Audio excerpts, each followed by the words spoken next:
Premier of Quebec, Jean Charest, talks about cultural sovereignty for Quebec. Is that something that you're ready to take on board? Mr. Charest, why is worried? He doesn't have a partner to deal with here. I'll restate it. When we were there, we always reached an agreement on culture, on regional development. We, for example, we're going to double the Canada Council budget. Now, we'll do that, obviously, in close partnership with the Quebec government to make sure that both governments work together. But Mr. Harper is doing the opposite. There's no partner in Ottawa. What you have in Ottawa is a government which wants a sense of the arts. You raised your hand, and Mr. Layton. Hold on, Ms. May first. Thank you so much, Mr. Bureau. I just have to correct something that Mr. Harper said. It's not true that he has increased the budget for arts. The budget for Heritage Canada, the government department, has increased, but the arts programs funding have been cut. 16 programs died last spring because of decisions made by Mr. Harper against artists. Arts and culture are at the heart of democracy. It's not a luxury, as Mr. Harper said, all these artists at their galas. Artists are not rich, they're quite poor. Just to clarify, Mr. Harper, in terms of ordinary Canadians, are artists spoiled children? They work hard, like other Canadians, but at the same time, we have to recognize it's a bit strange to see a gala that's generally with generous government subsidies, and they're complaining that we've cut into the arts. It's quite the opposite. We've increased funding for CBC, for the Canada Council for the Arts, for festivals, for museums. I announced programs were cut. During this election, I announced Mr. Giuseppe, I made an announcement for new funding for TV5. Most of the artists in Canada live in poverty. That's the truth.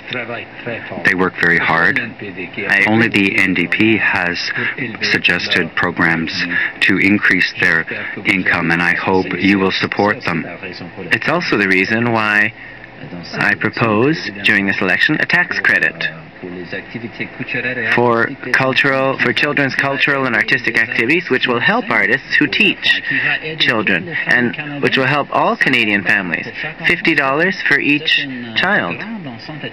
That's a lot of incentive to develop arts in communities across this country. Suggested doing away with taxes on $20,000 of income because of their copyrights. Yes, copyright. Copyright. That is something real, a real, true measure. What we do in the Quebec government, we will double also the budget for the Canada Council. The Conservatives cut that. 30 million more we want to give.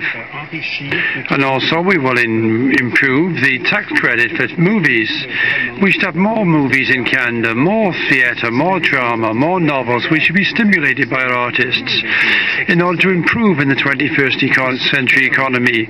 We shouldn't come back with a government which wants a sense of the arts. Mr. Harper said it himself. He wants to intimidate people in galas. They're not free to say what they want to say because we don't know whether Big Brother in Ottawa's watching you. They can say, but that's not true. When a gala is generously subsidized by the government, it's not true to say that the government has been cutting the budget. Generosity when we help our artists as much as other countries do, like France and Germany.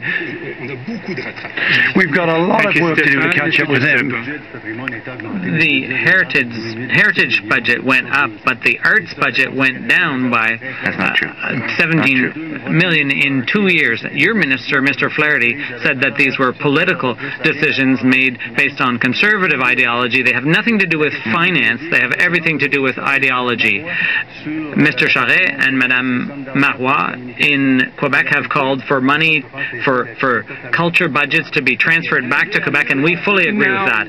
What I'd like to say to Mr. Harper, who there are 314,000 jobs in Quebec that depend on culture and arts. It's not all spoiled children like you say. Those people are economic drivers in Quebec.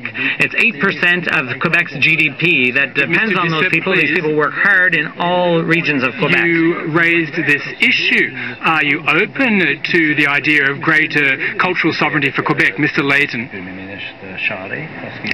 I talked to Premier Charest about that. We can talk about that. We want to promote culture here in Quebec. That's another very interesting issue, because the Francophonie will be held here in Quebec City this fall. It is only Quebec and France who want to talk about climate change. And it is Mr. Harper who didn't allow that to go forward. I hope that during the Francophonie meeting in Quebec City, climate change will be discussed, will be part of the debate. Quebec will play a good role on this stage. But I think that Canada and Quebec should work together. I can see that you're very enthusiastic, but we're running out of time. Look at your watches. We have very little time left. Stéphane Dion doesn't have a watch, but I can tell you, Mr. Dion, that we are running out of time.